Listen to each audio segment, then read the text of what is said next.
Lima, martes 11 de octubre de 1966. Ceremonia del grado de catedrático honorario que la Facultad de Letras confiere al Dr. John Murra. Señor decano de la Facultad de Letras y Ciencias Humanas, comunicando que esta facultad ha acordado proponer al Consejo Universitario que dedica catedrático honorario de la Universidad Nacional de San Marcos al Dr. John de Murra, graduado en la Universidad de Chicago, profesor en la Universidad del Bath College de la Universidad de Yale. Ha dictado un seminario sobre culturas africanas y etnología comparada en esta facultad, siendo además autor de importantes publicaciones de su especialidad, así como destacado investigador. Con cargo a la cuenta, Consejo se resuelve, queda elegido catedrático honorario de la Universidad Nacional de San Marcos, el señor doctor John B. Murra, a quien se le otorgará el título respectivo y se le encontrará la insignia correspondiente. Se publique, se archive. Firmado Luis Alberto Sánchez, rector, firmado por el Universidad, secretario general. Gran satisfacción en nombre de la Universidad de San Marcos, nosotros como secretaria de la Universidad, darlo a no empezar en este momento, ya conforme se le ha manifestado nuestras posibilidades, nuestra opinión para que nos querían dedicar a ver historia de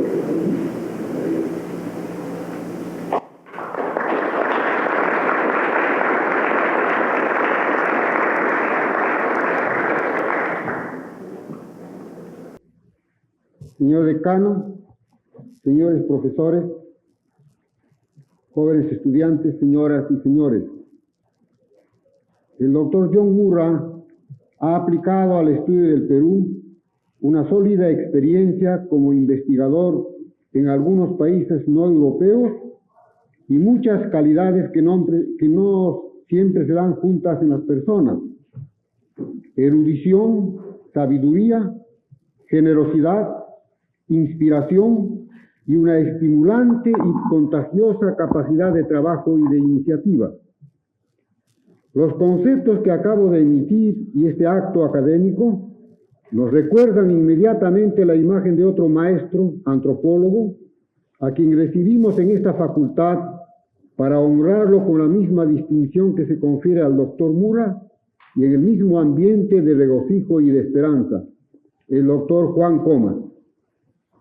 Me voy a referir muy brevemente a la obra del doctor Murra en el campo de la investigación antropológica en el Perú.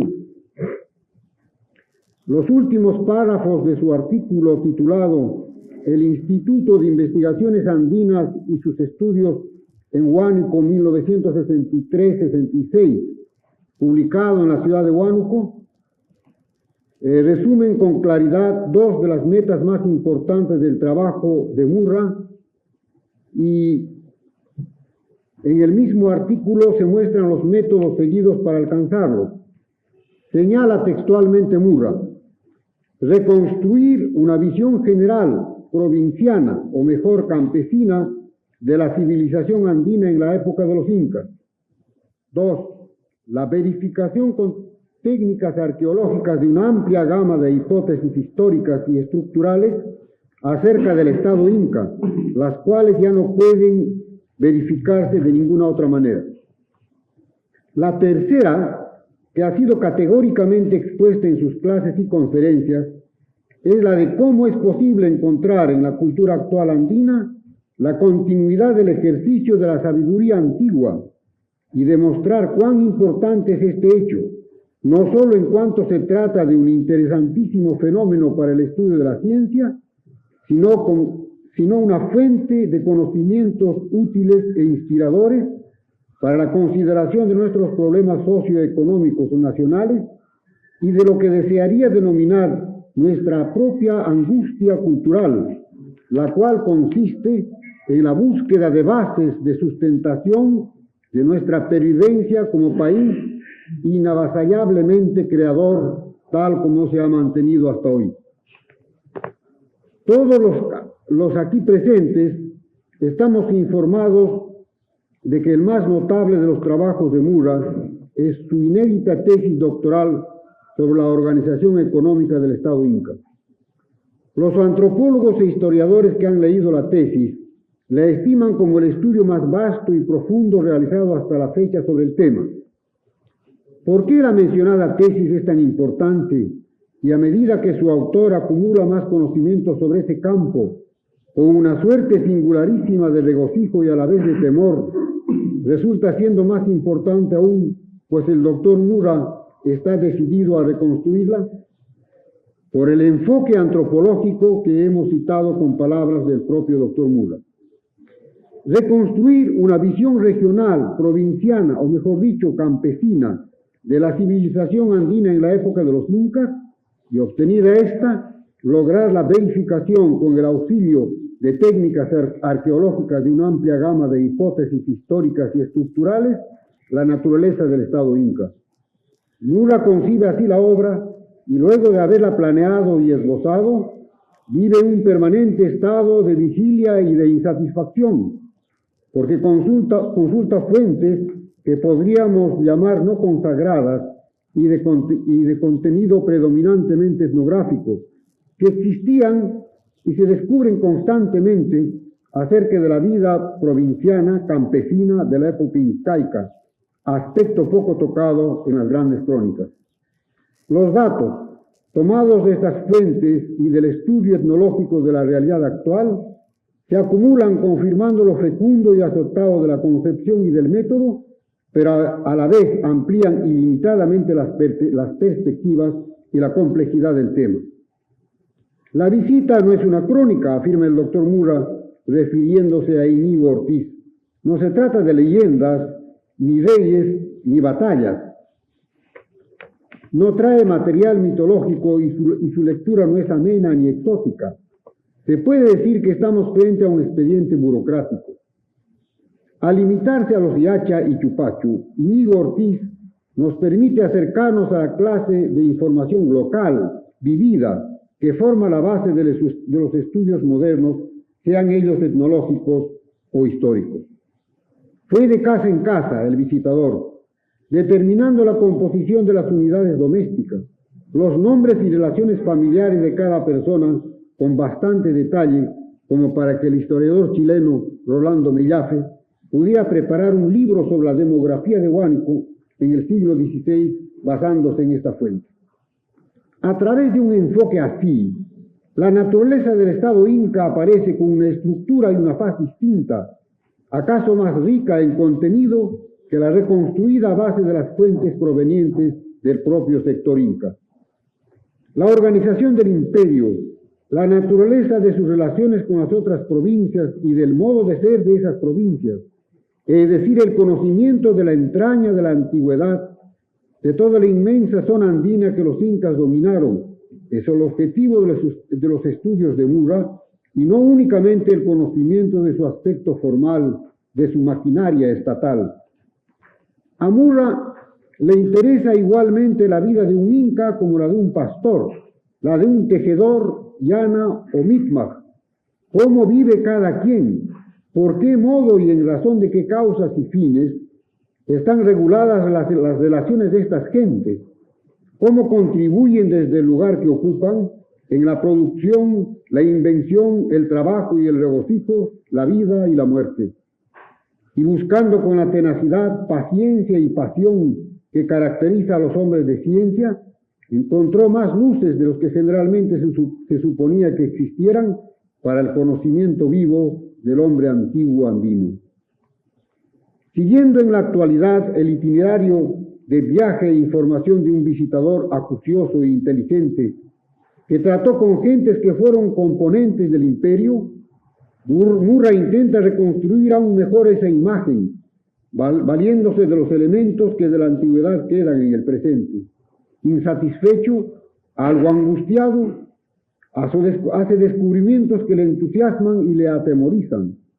Uso nuevamente estas palabras para él, pues se da cuenta que no basta para cuantificar, analizar e interpretar lo que ha descubierto como material y como derrotero, todo lo que él ha aprendido luego de muchos años de estudio y de experiencia, y se conduele de que los arqueólogos hayan dedicado mucho más su tiempo a los periodos que brindan como recompensa temas de estudio más cautivantes que el de la época incaica, que promete rudo trabajo y conclusiones aparentemente no tan resonantes. Un continuum firme, bien fundamentado, existe en la visión que del Perú ofrece el hombre de ciencia norteamericano a quien la facultad honra tan merecidamente. Demuestra cuán prodigiosa fue de veras la obra del peruano antiguo al haber realizado la hazaña de crear una gran cultura en las condiciones más adversas, sobre los 3.000 metros de altura, sin el auxilio de animales de tracción. Cómo la rica obra creada por este hombre le sirve de raíz para mantenerse activo cuando cae en el avasallamiento que trata de convertirlo a la condición de simple herramienta. Y tras de casi 5 siglos de vivir así, social y económicamente avasallado, se descubre que conservó gran parte de la experiencia y sabiduría acumuladas y que no solo siguió creando, sino que transmitiendo a sus dominadores mucho de cuanto inventaron en todos los campos de la actividad humana, ellos mismos se mantuvieron despiertos, que asimilaron de la cultura dominante elementos útiles que la hicieron evolucionar como pueblo, como etnia, perdiendo en unos campos, ganando en otros, pero sin haber sido avasallados nunca por dentro. Hemos oído a Murra clamar en términos que se mantuvieron siempre dentro de los límites de lo académico, acerca de la urgencia de estudiar estos rasgos de pervivencia de la cultura antigua como tema de investigación que puede llegar a tener verdaderas proyecciones pragmáticas. ¿Cuál es el problema que más agudamente preocupa al hombre actual? Se pregunta el profesor Murra y contesta. Le hemos oído. La técnica ofrece a la sociedad en sucesión creciente e incesante instrumentos que liberan al hombre de la fatiga física y le dan comodidades no imaginadas antes. Estos bienes alcanzarán a convertirse a la larga en patrimonio común. Pero el problema del hombre actual no parece que ha de resolverse mediante la sola multiplicación de tales instrumentos. Hay que buscar en otras regiones de la sapiencia y complejidad humana el secreto que ofrezca la constante esperanza, el respirar enérgico y tranquilo del corazón. Murra cree que algo de la luz necesaria para rastrear este hallazgo puede encontrarse en la sabiduría andina. Y es que este maestro se acerca al objeto y al discípulo con ese estado de conciencia de búsqueda total, exento de cualquier tipo de condescendencia, pero con esperanza y generosidad cálida y estimulante. Ambos caracteres son el fruto de su devoción, de su piedad y admiración por el ser humano.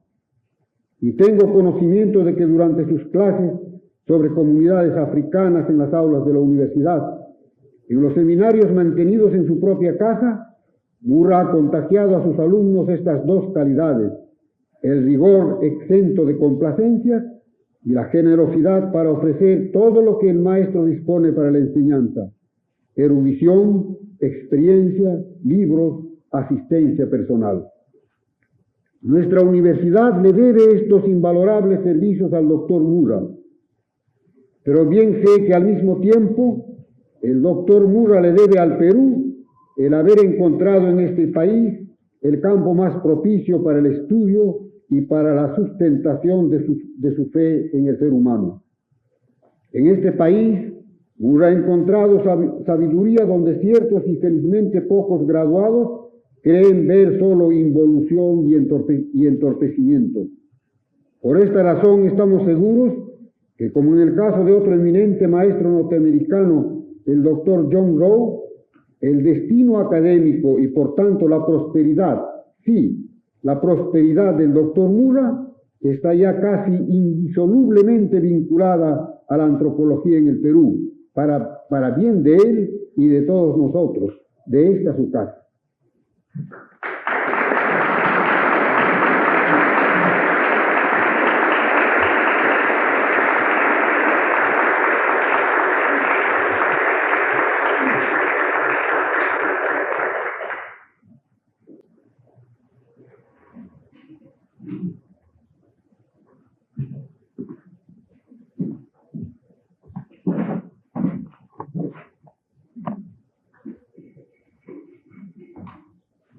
señor decano de la facultad, querido doctor Valcárcel, colegas del claustro universitario y estudiantes de San Marcos. Escucho las palabras de mi guauje, José María Arguedas. Escucho las palabras, escucho también el cariño que lo inspira, y estas palabras y este cariño me acompañarán en los meses y años que estaré fuera de esta tierra tan acogedora. ¿Ha comprendido Arguedas algo de lo que he querido hacer? Y ha comprendido Arguedas mejor de lo que yo me pueda comprender a mí mismo. Lo que me preocupa y lo que me une a la antropología andina. De todos los colegas, de todos los amigos que han tenido la bondad de venir, la presencia que me conmueve más, la presencia que más importancia tiene para todos nosotros, los que solo empezamos en esta disciplina y los ya profesionales, es la presencia de don Luis E. Valcárcel.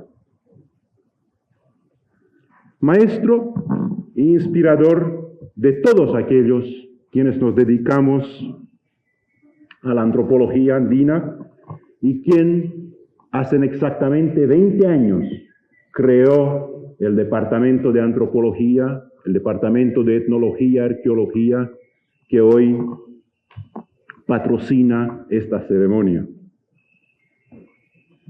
Sin saberlo, el doctor Valcárcel sugirió el tema que he escogido hoy.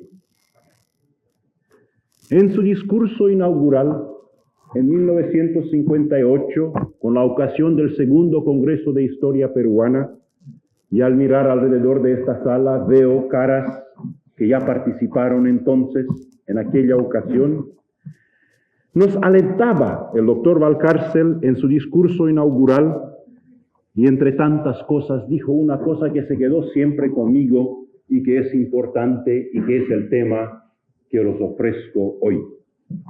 Las civilizaciones andinas, el logro del hombre andino a través de los siglos, no lo alcanzaremos ninguno de nosotros. Ninguna de nuestras disciplinas puede comprender, puede alcanzar lo que hay que hacer. Ninguna disciplina sola tiene ni las técnicas ni los conceptos que permiten alcanzar lo que el hombre andino logró, lo que el hombre andino creó. Es una tarea demasiado compleja y a la vez es una tarea demasiado urgente para lo que nos toca a nuestra generación hacer todavía. Años después, al planear yo y mis colegas las investigaciones que hicimos en Huánuco en los 2 años pasados, traté yo de aprovechar lo que nos sugería el doctor Valcárcel. La tarea que el equipo del Instituto de Investigaciones Andinas se propuso en Huánuco era una tarea exploratoria en los Andes, en el sentido de que no había precedentes, no se había hecho de esta misma manera el estudio en la zona. Y aunque uno sea convencido que la investigación interdisciplinaria es deseable para estudiar la vida provinciana y campesina a la cual se refería el doctor Arguedas, al comprender cómo era el mundo andino antes de la invasión europea, no es bastante decir que es deseable la colaboración interdisciplinaria. El problema más difícil, más complejo, casi inalcanzable, es cómo lograr esta colaboración interdisciplinaria. El hecho es que todos nosotros somos hijos de una cultura y particularmente los que trabajamos en las ciencias sociales. Quizás nuestros colegas de las ciencias biológicas, de las ciencias físicas, no son tanto hijos de esta cultura. Pero entre nosotros, los que escogemos las disciplinas humanas, nuestra cultura fomenta una incapacidad colaborativa. Considera virtud esta incapacidad de colaborar. Y al enfrentarnos con este factor de que todos somos hijos de esta cultura que no nos enseña y al contrario, no nos permite colaborar, tenemos que enfrentar las posibilidades reales de esta colaboración interdisciplinaria, de este trabajo en equipo, sin el cual, nos advertía el doctor Valcárcel, nuestra comprensión de la cultura andina será incompleta y de hecho no se puede hacer. A esta colaboración interdisciplinaria, ¿qué traemos nosotros? Inevitablemente voy a empezar con mi propia disciplina, voy a empezar con la etnología. ¿Qué ofrecemos nosotros? ¿Qué es valable más allá de los hechos, más allá de los detalles? ¿Qué es valable en nuestra contribución que nosotros podemos ofrecer a nuestros colegas? Lo importante en nuestra contribución es el trabajo en el campo. Es el conocimiento íntimo del poblador que se logra solo a través de largos meses y de hecho años de convivir con este poblador, de comprender la organización familiar, de comprender su percepción de la lluvia y de los suelos, de comprender su religión. Hace 40 años ya que la antropología, que la etnología de campo ha logrado esta meta de poder hacer este trabajo que permite la intimidad con las demás culturas. Y como ya han pasado 40 años, el precio de esta actividad empieza a pagarse. Claude Lévi-Strauss se refería hace unos años a esta insistencia del etnólogo sobre el trabajo de campo. Y decía Lévi-Strauss que hay un peligro de que se convierta en un ritual, de que es una cosa ya obligatoria, que se le dice al estudiante que hasta que haces trabajo de campo no eres etnólogo, no eres antropólogo, y es esto lo que nos separa de los demás colegas. Comparaba Claude Lévi-Strauss los cambios que ocurren en la personalidad del investigador a través del trabajo de campo con aquellos cambios en personalidad que, por lo menos en nuestra cultura, solo el psicoanálisis puede perpetrar en el individuo. Hay peligros en la conversión de una actividad intelectual en un ritual. Pero creo también que la apreciación de Lévi-Strauss es justa. Es un ritual. Y creo yo que tenemos que verlo de esta manera también. Necesitamos rituales. Y todas las culturas tienen sus rituales. Y de tantos rituales que hay, me parece, este ritual del etnólogo sí es una cosa valiosa, aun si es ritual. Pero aceptando este fenómeno, sigue la pregunta: ¿cómo colaboramos?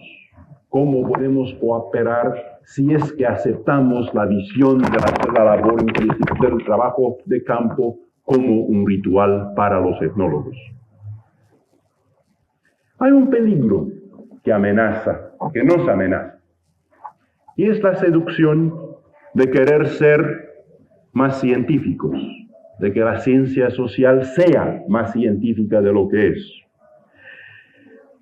de querer ser más cuantitativos de lo que los datos humanos permiten, de ser más prácticos de lo que nosotros en nuestra experiencia y sabiduría podemos ser. Los materiales humanos que estudiamos son de tal índole que estas seducciones, llamadas científicas, cuantitativas y prácticas, no serán más que seducciones de nuestra cultura, selecciones por el momento inmediato en el cual vivimos, donde tantos problemas prácticos, cuantitativos y científicos nos llaman. Pero el hecho es que somos nosotros los etnólogos y los antropólogos en general, practicantes de una disciplina que desde su comienzo fue una disciplina híbrida. Fue una disciplina que no tiene un campo nítido, que no tiene una metodología uniforme, que no tiene las características de tantas otras disciplinas, colegas nuestras. Al final de una larga vida dedicado a nuestra disciplina, Alfred Kroeber, que hizo su primer trabajo de campo en 1899 y con el cual todavía en 1960 se podía conversar como se conversa con gente joven, con gente activa. Al mirar esta carrera de 60 años, durante los cuales hizo mucho trabajo de campo, y ensayó y falló, y ensayó otra vez varias técnicas de la etnología moderna, Alfred Kroeber, al comentar este carácter híbrido de nuestra disciplina, decía: sí, tenemos un pie en las ciencias sociales. Hay algo en común entre nosotros y los economistas, los de ciencias políticas y los sociólogos. Como ellos queremos cuantificar, como ellos queremos predecir, como ellos queremos formular modelos.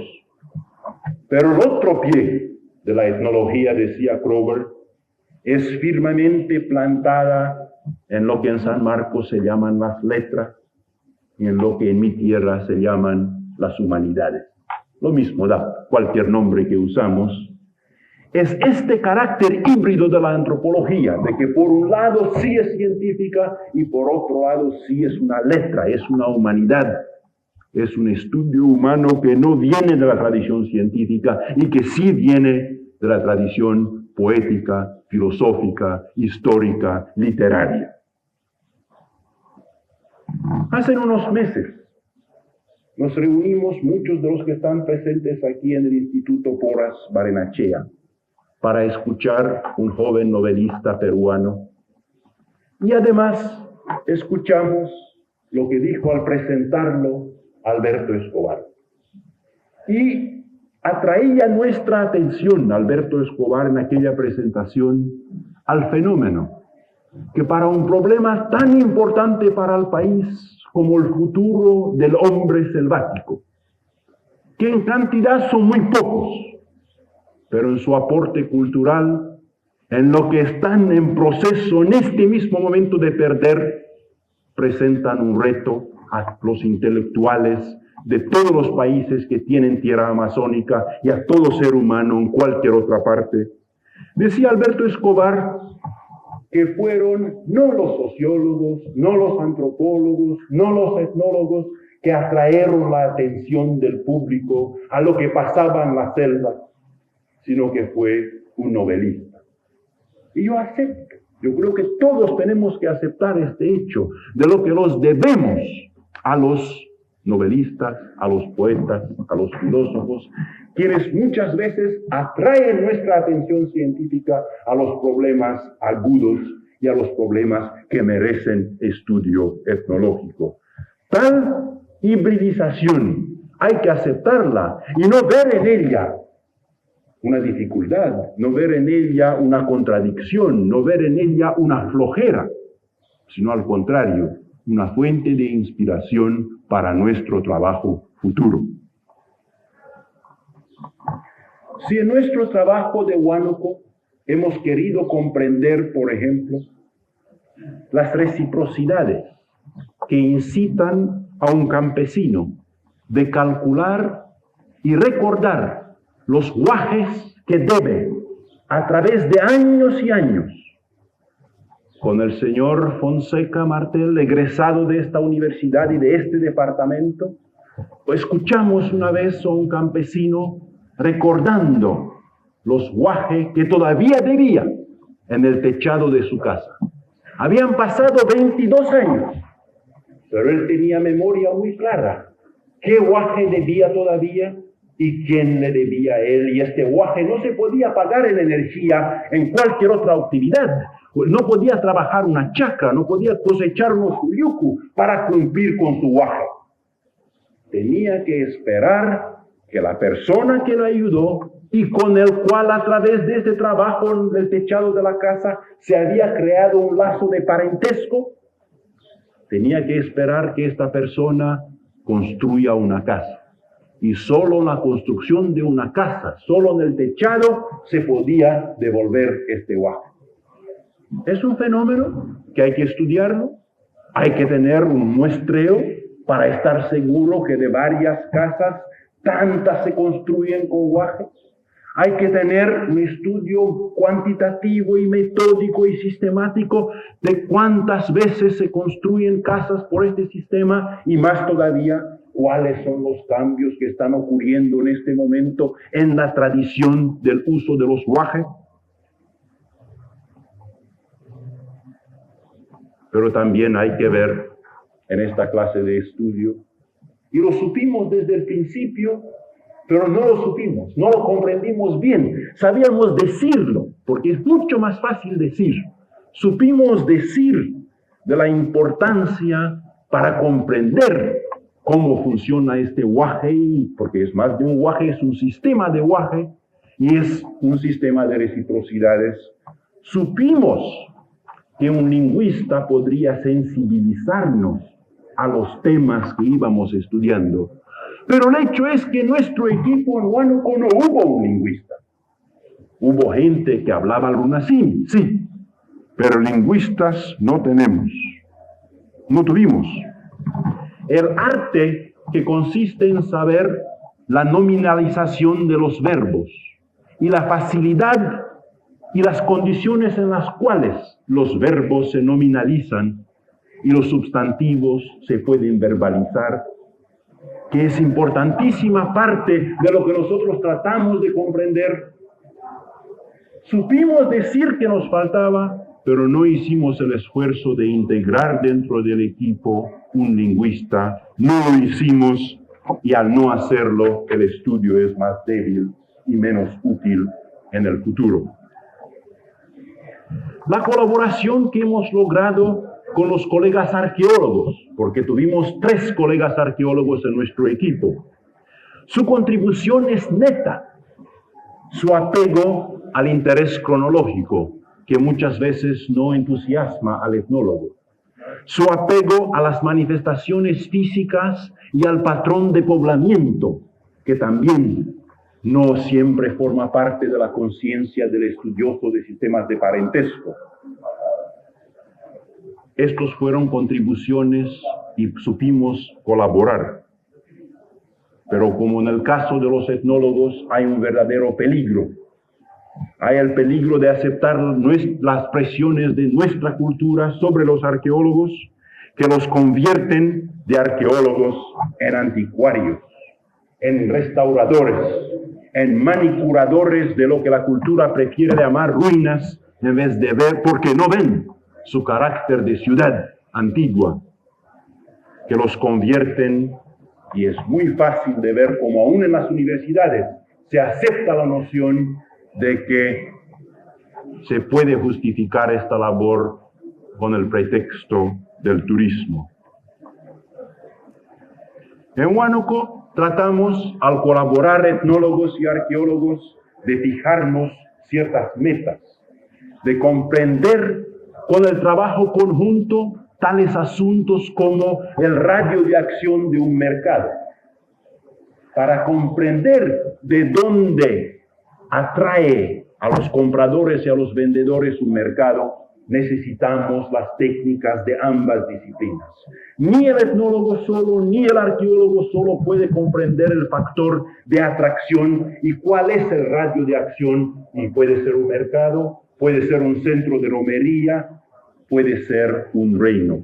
Todos ellos son nada más que métodos para comprender la coordinación de esfuerzos, la solidaridad que se cree de varios grupos étnicos. Necesitamos para esto la colaboración de varios grupos. Otro tema que quizás en el futuro se podría hacer también una manera de coordinar esfuerzos interdisciplinarios, pero que todavía no ha sido objeto de tales esfuerzos, fue el concepto de la verticalidad de los Lupaja, también descrita por Garcillés de San Miguel en 1567.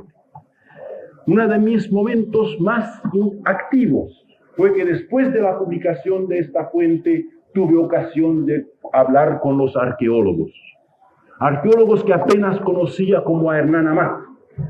Hernán Amat, que proviene de la zona, siempre había conocido la manifestación física arqueológica de la presencia de los Lupaja y del interés por la verticalidad que los Lupaja tenían en controlar ecologías en las oasis costeñas, ecologías en las yungas de Bolivia, ecologías tan lejanas de Chucuito como Cochabamba.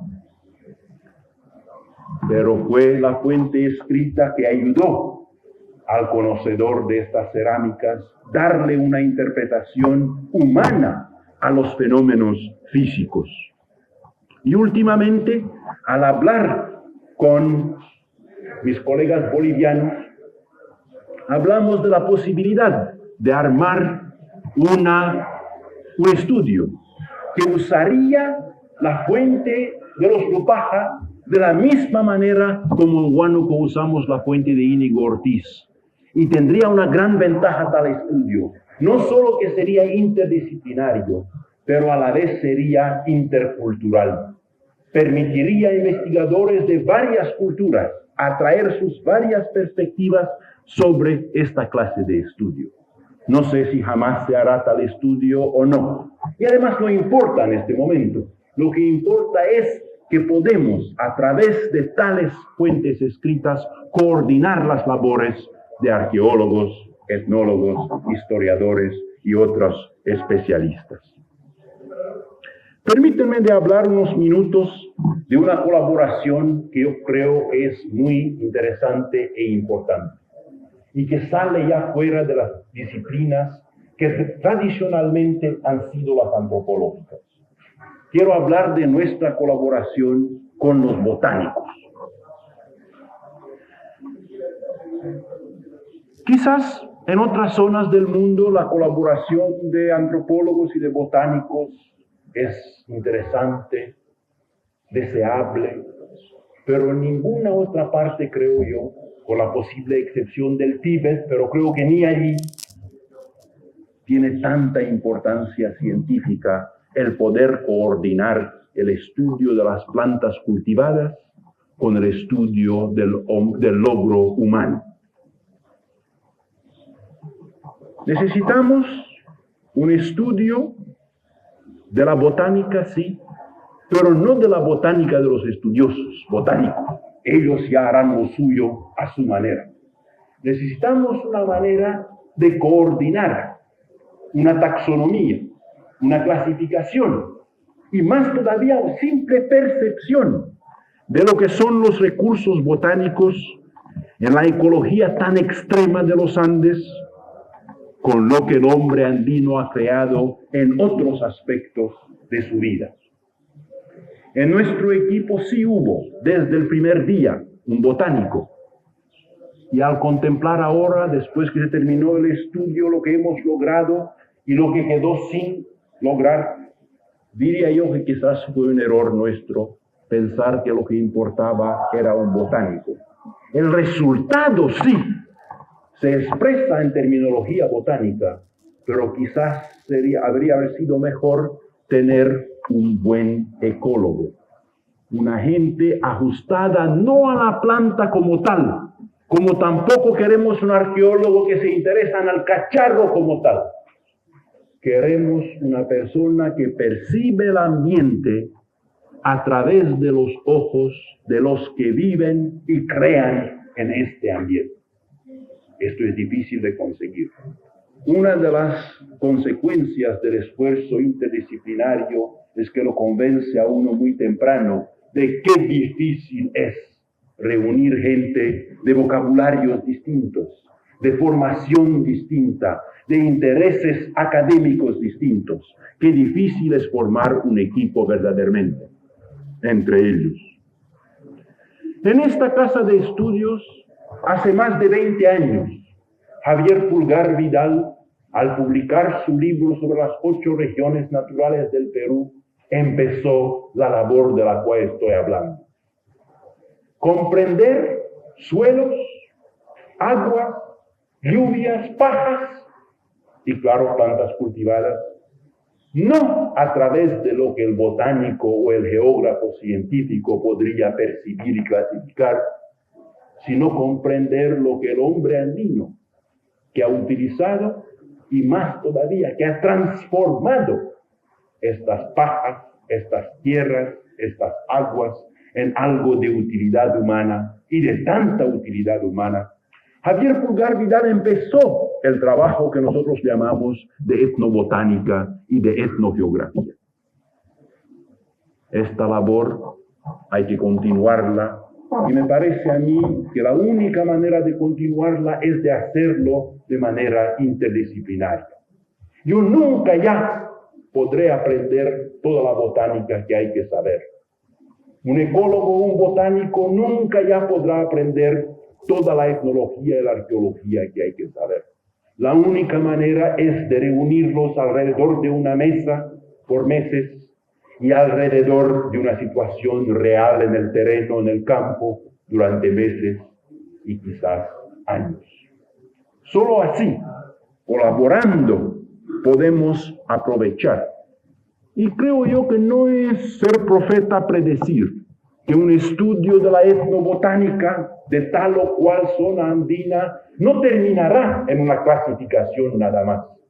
Yo creo que sería valable simplemente apuntar, simplemente tener en un archivo la clasificación de plantas, suelos, aguas, pajas que hace el hombre andino.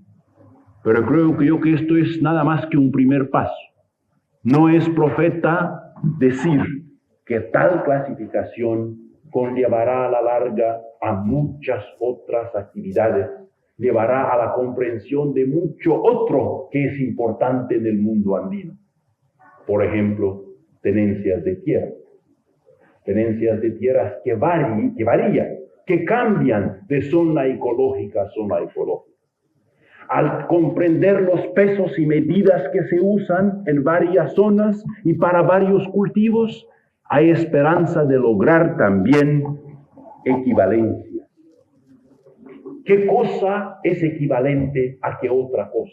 ¿Qué preferencias, qué selecciones hacemos al aceptar pesos y medidas, al aceptar equivalencias? Y creo yo que tales logros también merecen nuestra atención. Llego entonces al problema más difícil.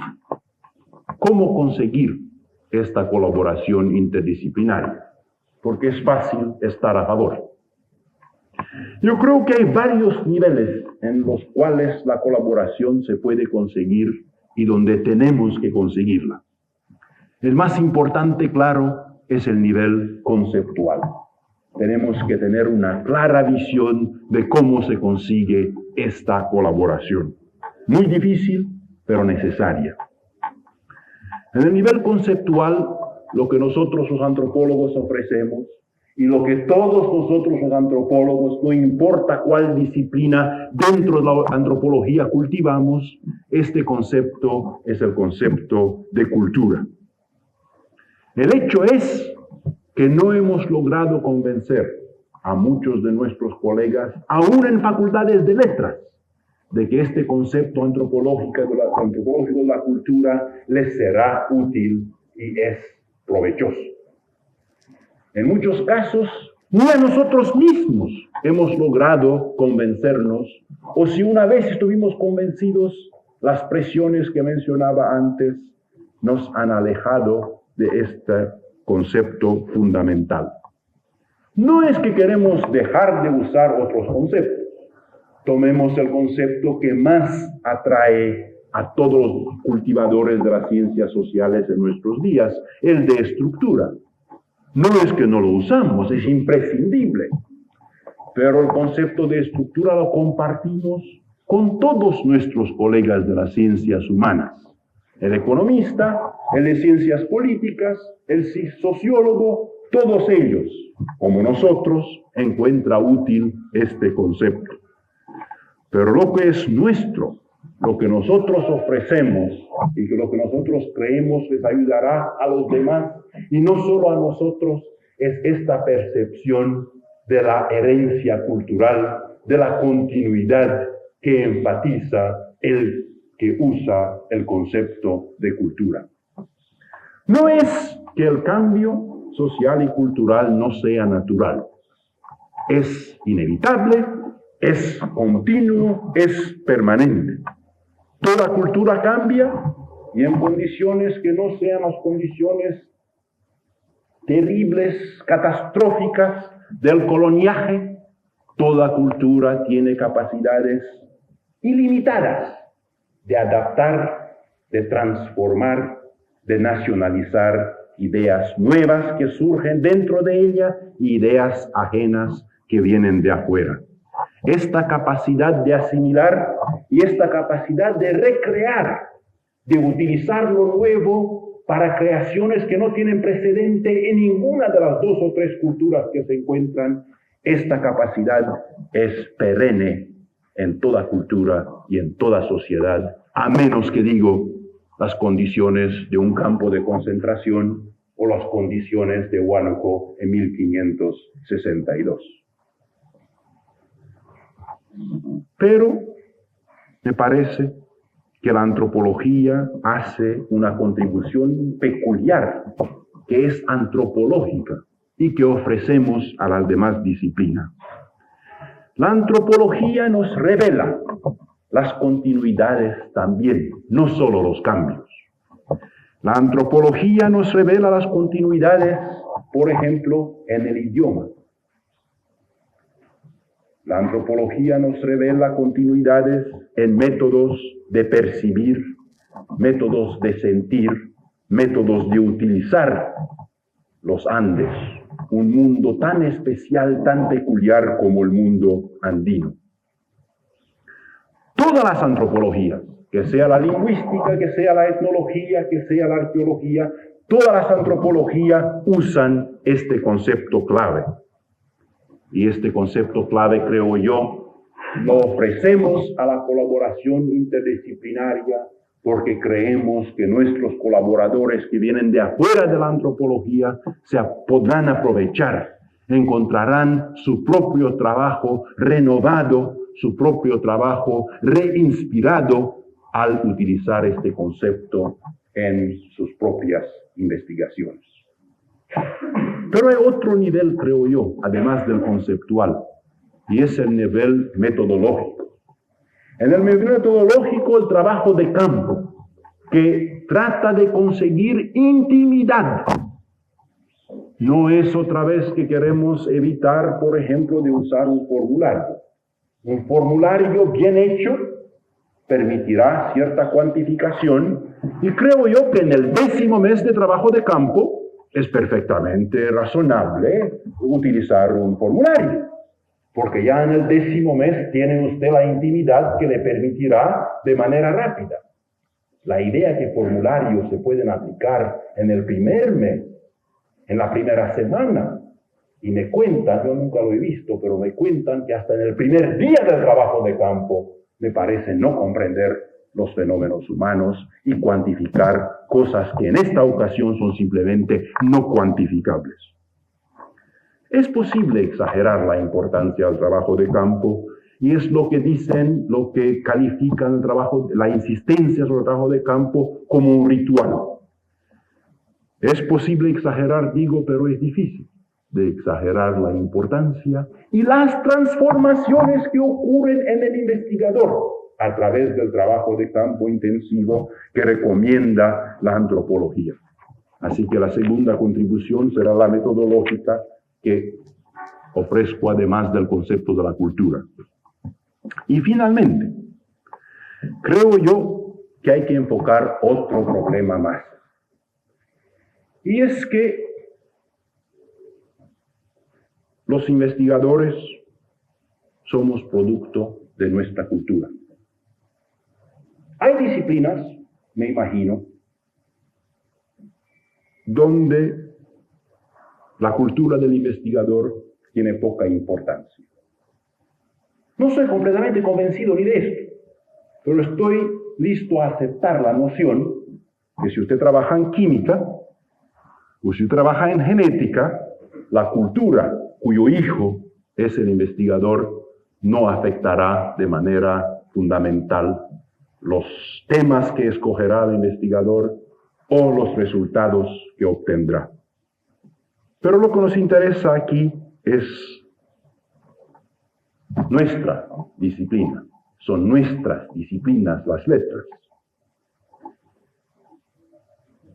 En la antropología, la cultura del investigador, los antecedentes culturales de este investigador son primordiales. El microscopio del antropólogo es el antropólogo mismo. No hay otro aparato. No hay otra manera de eliminarnos de la situación. Somos a la vez el observador y el instrumento del observador.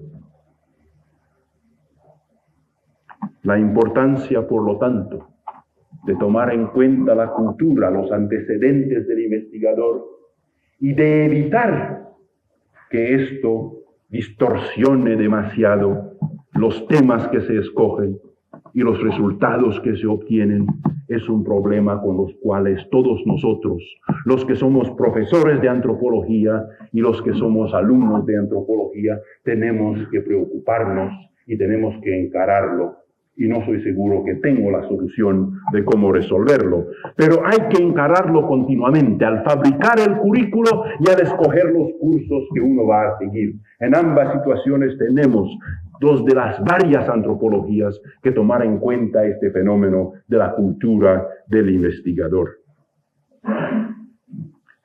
Mis sugerencias son pocas y parecerán hasta obvias. Pero quisiera sugerirles que la formación del antropólogo, a diferencia de otros estudiosos, tiene que ser intercultural. Tiene que tener experiencia personal, no a través de libros. Experiencia personal de varias culturas para lograr, por lo tanto, cierta comprensión de su propia cultura. Lo más difícil de estudiar, tan buena que sea su técnica, es nuestra propia cultura. Lo último que se debe hacer es estudiar su propia cultura, por el mismo sentido que la personalidad más difícil de comprender es la personalidad de nosotros mismos. Qué fácil es aconsejar a los demás, qué difícil es comprenderse a sí mismo. Y este fenómeno, no creo yo que estoy reduciéndolo, simplificándolo demasiado cuando digo que no se aplica solo a las personalidades individuales, sino se aplica a culturas también. La cultura más difícil de estudiar es su propia cultura. Este estudio, si se hace, se necesita más experiencia y más experiencia intercultural. Y si esto es así, la única sugerencia que me queda es que la investigación, el equipo de investigación, no solo tiene que ser interdisciplinario, sino que tiene que ser también intercultural, para aprovechar de las perspectivas que varias personas traen, no solo de sus disciplinas académicas, sino de su experiencia personal como hijo de tal o cual cultura. La idea de estudiar, de usar la visita de Garcillés de San Miguel a los Lupaja en 1567 como un posible punto de unión para un futuro estudio, debería ser, creo yo, no solo interdisciplinario, pero también intercultural. Creo yo que los provechos de tal integración serían muchos. En su trabajo, el antropólogo tanto en el planteamiento de los temas, en el planteamiento de las hipótesis, como en la organización del trabajo de campo, tiene por lo tanto que ser, creo yo, interdisciplinario e intercultural.